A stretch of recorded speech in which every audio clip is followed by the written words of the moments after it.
क्या आपको सुखदेव जी का पूरा नाम पता है? सुखदेव थापर एक ऐसे क्रांतिकारी जिन्होंने अपनी पूरी जवानी और भविष्य भारत की आज़ादी के नाम कर दिया। उनके पिता रामलाल थापर, लेकिन बचपन से ही पिता का साया सर से उठ गया। इसके बाद उनके ताऊजी अचिंतराम थापर ने उनका पालन पोषण किया। बचपन से ही सुखदेव शांत थे, लेकिन उनके अंदर देशभक्ति की आग जल रही थी। पढ़ाई के दौरान उन्होंने प्रवेश लिया नेशनल कॉलेज लाहौर में। वहां उनकी मुलाकात हुई भगत सिंह जी से और दोनों सिर्फ दोस्त ही नहीं बने, बल्कि देश की क्रांति का चेहरा बन गए। और दोनों का एक ही सपना रहा, भारत को अंग्रेजों से आज़ादी दिलाओ। दोस्तों, हर रिवॉल्यूशन की शुरुआत हथियारों से नहीं होती। दो लोग, एक सोच, एक सपना, भारत को आज़ाद दे। दोनों की दोस्ती धीरे धीरे एक मिशन बन गई। सुखदेव और भगत सिंह अब सिर्फ दोस्त नहीं थे, स्टूडेंट नहीं थे। अब दोनों ही जानते थे कि अगर भारत को आज़ाद कराना है तो सिर्फ सोचने से नहीं होगा। और इसी सोच के साथ उन्होंने जुड़ना शुरू किया हिंदुस्तान सोशलिस्ट रिपब्लिकन एसोसिएशन के साथ, यानी HSRA। लेकिन HSRA सिर्फ एक ऑर्गेनाइजेशन नहीं थी, उसके पीछे एक बड़ा विजन था। वो था स्वराज। स्वराज एक ऐसा इंडिया जहां किसी विदेशी हुकूमत का नहीं, सिर्फ भारतीयों का अधिकार हो। इनकलाब जिंदाबाद सिर्फ एक स्लोगन नहीं था, ये एक कॉल फॉर वेटिंग था। लोगों की सोच बदलने का, डर को तोड़ने का और हर भारतीय को यह एहसास दिलाने का कि फ्रीडम कोई गिफ्ट नहीं है। उसके लिए यूनिटी, सैक्रिफाइस और एक्शन चाहिए। और यहीं से सुखदेव जी की असली पहचान शुरू होती है। वो सिर्फ एक रिवॉल्यूशनरी नहीं थे, बल्कि एक विजन बिल्डर भी थे। हर बड़े मिशन से पहले वो विजन क्लियर करते थे, फिर सही लोगों को जोड़ते थे, रिस्पॉन्सिबिलिटीज बांटते थे और उसके बाद प्लानिंग शुरू होती थी। उनकी सबसे बड़ी ताकत थी, सबसे बड़ी पावर थी विजन, ऑर्गेनाइजेशन, डिसिप्लिन, स्ट्रेटजी और learning. Great mission don't start with planning, they start with a clear vision. अगर विजन मजबूत हो तो टीम अपने आप बनती है और हिस्ट्री भी। लेकिन फिर एक ऐसी घटना हुई जिसने पूरे देश को झकझोर कर रख दिया। आज लिया गया एक ऐसा फैसला जो इतिहास बन गया। इनकलाब जिंदाबाद ये सिर्फ एक स्लोगन नहीं था, ये एक जनरेशन को जगाने के लिए पुकार थी। हर भारतीय को यह एहसास दिलाने का कि फ्रीडम कोई गिफ्ट नहीं है। उसके लिए यूनिटी, सैक्रिफाइस और एक्शन चाहिए। और यहीं से सुखदेव जी की असली पहचान शुरू होती है। वो सिर्फ एक रिवॉल्यूशनरी नहीं थे, बल्कि एक विजन बिल्डर भी थे।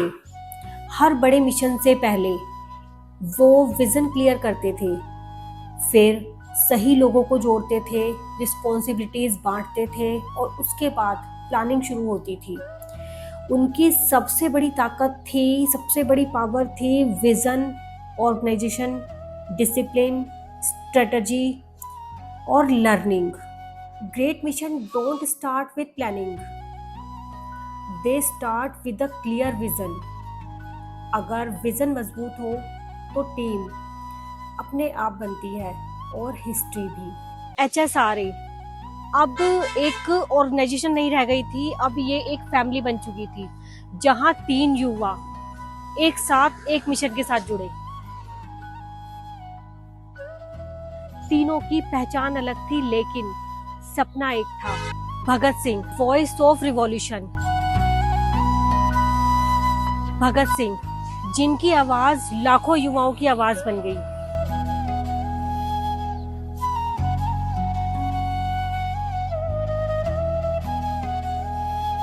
Sukhdev Thapar, architect of revolution.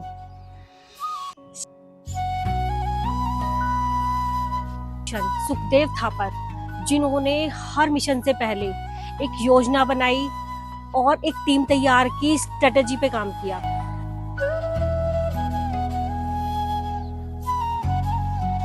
Revolution, Shri Ram Hari Rajguru,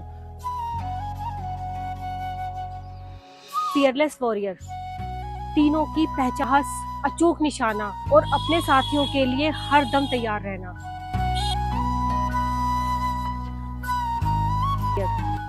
तीनों की पहचान अलग थी, लेकिन सपना एक था। जब अन्याय अपनी हद पार करता है, अपनी सीमा पार करता है, तब कुछ लोग इतिहास बदलने का फैसला करते हैं। 1928 में जब साइमन कमीशन भारत आया, उस समय भारत में विरोध की लहर काफी तेज थी और आंदोलन का नेतृत्व कर रहे थे लाला लाजपत राय। 30 अक्टूबर 1928 और ब्रिटिश पुलिस ने निर्दयता से लाठीचार्ज किया, जिसमें लाला जी गंभीर रूप से घायल हो गए।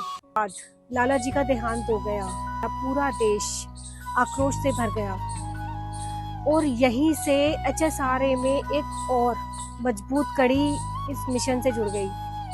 वो थे शिवराम हरि राजगुरु, निशानेबाज, निर्भीक और अपने साथियों के लिए पूरी तरह से समर्पित।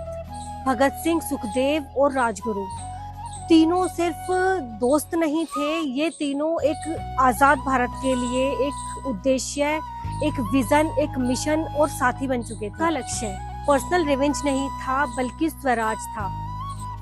प्लानिंग शुरू हुई, टारगेट था जेम्स स्कॉट, लेकिन पहचान की गलती में JP सॉन्डर्स मारा गया, जिससे पूरे ब्रिटिश एडमिनिस्ट्रेशन में हड़कंप मच गया। भगत सिंह का साहस, सुखदेव की स्ट्रेटजी और राजगुरु की बोल्डनेस, तीनों ने मिलकर एक अटूट टीम बनाई। अंग्रेजी सरकार पूरी पावर के साथ, पूरी ताकत के साथ इनके पीछे थी और अगला कदम पूरी दुनिया को चौंकाने वाला था। कुछ लोग जान बचाने के लिए भागते हैं, लेकिन कुछ लोग अपने विचारों को अमर बनाने के लिए खुद इतिहास के सामने खड़े हो जाते हैं। सॉन्डर्स केस के बाद पूरे भारत में क्रांतिकारियों की तलाश शुरू हो गई, लेकिन भगत सिंह जानते थे कि अब सिर्फ संघर्ष नहीं, पूरे देश को जगाना भी जरूरी है। 8 अप्रैल 1929 भगत सिंह और Batukeshwar Dutt central legislative assembly पहुंचे। उन्होंने बम फेंका, लेकिन वो बम किसी की जान देने के लिए नहीं था। उसका उद्देश्य था to make the deaf hear. Assembly में पर्चे फेंके गए और पूरा हॉल गूंज उठा इनकलाब जिंदाबाद से। भागने का पूरा मौका था, लेकिन फिर भी दोनों वहीं खड़े रहे, क्योंकि उनका मिशन बचना नहीं था, अपने विचारों को पूरे भारत तक पहुंचाना था। कुछ दिनों बाद लाहौर कॉन्स्पिरेसी में तीनों को गिरफ्तार कर लिया गया। कोर्ट में उन्होंने अपने विचारों को निडर होकर रखा और साबित कर दिया, ideas can never be hang. Sukhdev, Bhagat Singh और राजगुरु तीनों ने अपने जीवन का अंतिम अध्याय नहीं लिखा, उन्होंने भारत के भविष्य का पहला अध्याय लिखा। रियल लीडर कभी मरते नहीं, वो आने वाली जनरेशन की सोच बदल कर जाते हैं। आपको लगता है कि हर भारतीय को अपने असली नायकों की, अपने असली हीरोज की कहानी जाननी चाहिए, सुननी चाहिए, तो इस सीरीज को उस हर भारतीय तक शेयर करो जिसके दिल में देशभक्ति बसती है।